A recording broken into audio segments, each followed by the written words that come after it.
Ces images remontent à la fin des années 1950. Nous sommes dans l'Hérault, où les lignes de l'ancien réseau d'intérêt local à voie normale ont été fermées l'une après l'autre.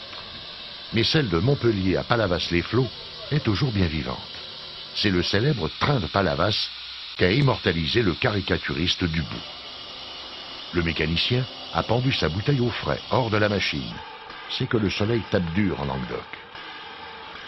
Les locomotives ont soif, elles aussi. La 040T Schneider D81 se ravitaille en eau à hauteur du dépôt de Montpellier-Racagny.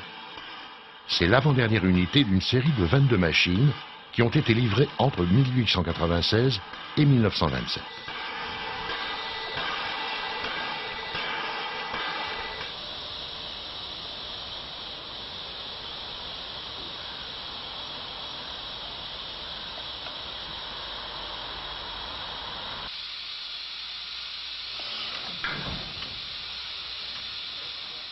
À Montpellier, le train de Palavas part de la gare de l'Esplanade. Par rapport au trafic à assurer, les installations sont vraiment étriquées et il n'y a qu'une seule voie à quai. C'est parti pour un voyage de 25 minutes jusqu'à la station balnéaire de Palavas-les-Flots, distante de 12 km. En fin de semaine et pendant les vacances d'été, le train de Palavas est plus que surchargé. Les voyageurs agglutinés sur les plateformes, ceux qui prennent le frais sur les marchepieds ou pendus à l'extérieur des voitures. Le dessinateur Albert Dubout, l'enfant du pays, ne manque pas de sujets d'inspiration.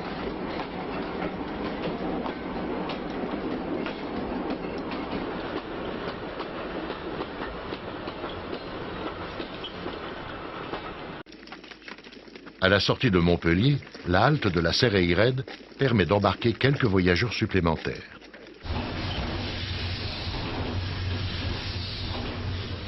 Au PK3 339, un pont de 34 mètres franchit le Lèze.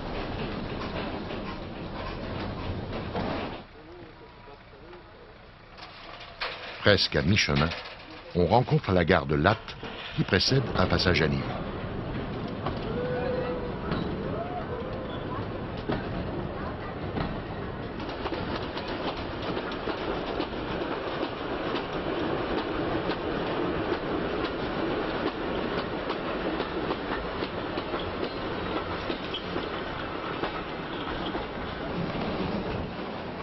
Le voyage en plein air sur les plateformes a son charme, mais attention, on peut y récolter quelques escarbilles. À l'approche de Palavas, l'eau est partout. Le train se faufile sur une digue entre le Lèze et les étangs.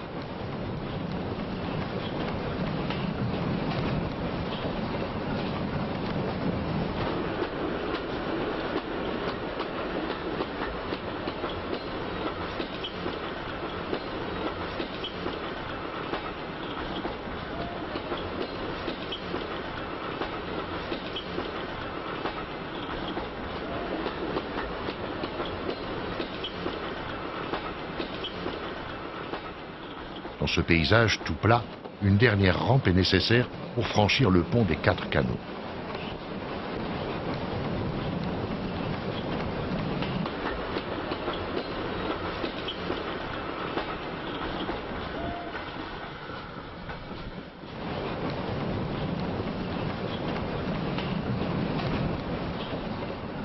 Palavas-les-Flots, terminus. Les Montpelliérains débarquent pour quelques heures de détente à la plage.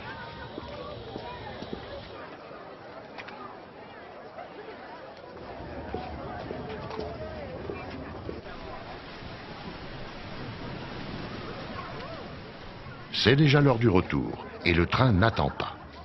C'est parti pour le retour vers la ville. Sur la ligne de Palavas, le réseau d'intérêt local de l'Hérault utilise 2 sémaphores doubles, directement inspirés de ceux du PLM.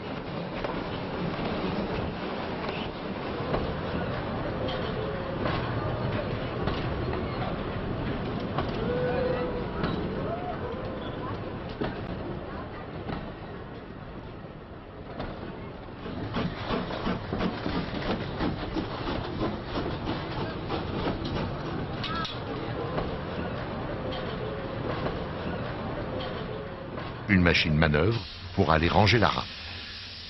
Sur les 91 voitures qu'a employé le réseau de l'Hérault, une cinquantaine sont encore en service à la fin des années 50. Ce sont déjà de vénérables antiquités. Les plus anciennes remontent à 1872 et les plus récentes, livrées en 1913, ne sont guère plus confortables.